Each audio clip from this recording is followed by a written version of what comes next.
আমাদের জন্ম হয়, আমাদের মৃত্যু হয়, আমাদের রিজিকের ব্যবস্থা হয়, সেই বাংলাদেশ, সেই বাংলাদেশের মানুষ হিসেবে আমরা নাগরিক হিসেবে আল্লাহ রাব্বুল আলামিনের হুকুমত বাস্তবায়নের জন্য যদি আমরা ভূমিকা পালন না করি তাহলে আমরা দায়ী থেকে যাব।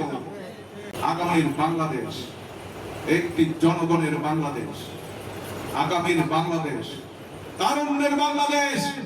যে তরুণ সমাজ 1971 সালে যেমন রক্ত দিয়ে স্বাধীনতা অর্জন করেছিল, 1990 সালে গণ অভ্যুত্থানে যে ভূমিকা রেখে ভোট অধিকার তৈরি করেছিল, 2024 সালের 36 জুলাই 5 আগস্ট এদেশের ছাত্র, যুবক, জনতা, কিশোর, কিশোরী, মা, বোন, আবার বৃদ্ধ, বনিতা, শ্রমিক, দিনমজুর, ঠেলাগাড়িওয়ালা, ভ্যানওয়ালা, রিক্সাওয়ালা জীবন দিয়ে আজকের আমাদের বাক স্বাধীনতা ফিরিয়ে এনেছে। আগামী নির্বাচন হচ্ছে তারুণ্যের অধিকার প্রতিষ্ঠার নির্বাচন। আগামী নির্বাচন হচ্ছে জুলাই সনদ বাস্তবায়নের নির্বাচন। আগামী নির্বাচন হচ্ছে দেশের বাংলাদেশ ইতিহাসে একটি ঐতিহাসিক নির্বাচন। আজকে যারা এখানে আছেন তারা ইতিহাস হয়ে থাকবেন।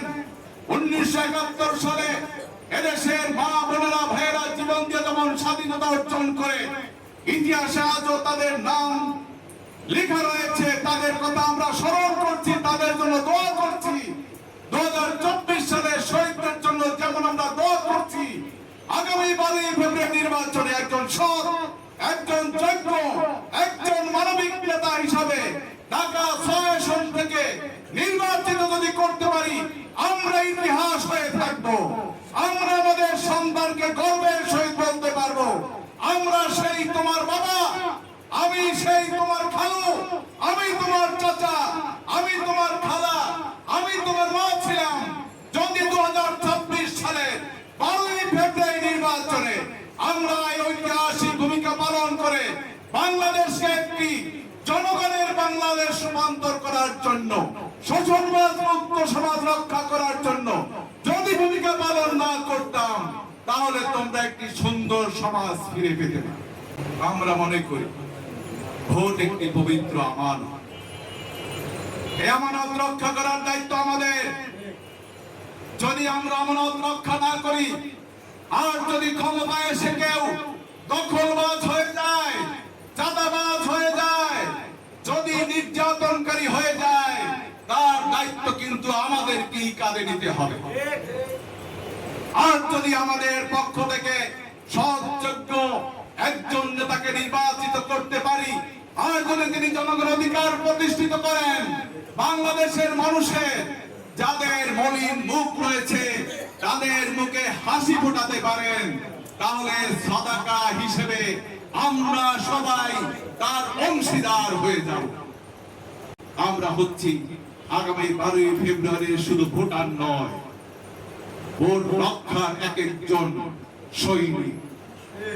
আমরা ভোট রক্ষার সৈনিকের ভূমিকা পালন করব, যাতে করে কোন রকমের কোন সন্ত্রাসী গ্যাং আমাদের হুমকি দামকি দিয়ে কোন মতে আমাদেরকে মাথা নত করতে পারে না।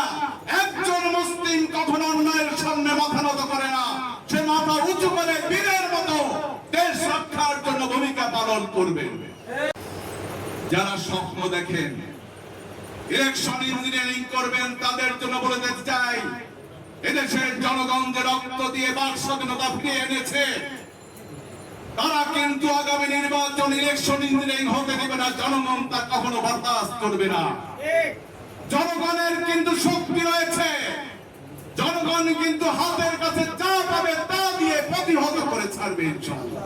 আগামী নির্বাচনে জুলাই যারা রক্ত দিয়েছেন তাদের পক্ষে ভূমিকা রাখার জন্য গণভোটে হাতে ভোট দিয়ে বাংলাদেশকে একটি সুখী, সমৃদ্ধশালী, শান্তিপূর্ণ সমাজ, ইনসাফপূর্ণ সমাজ আমরা প্রতিষ্ঠিত করব ইনশাআল্লাহ।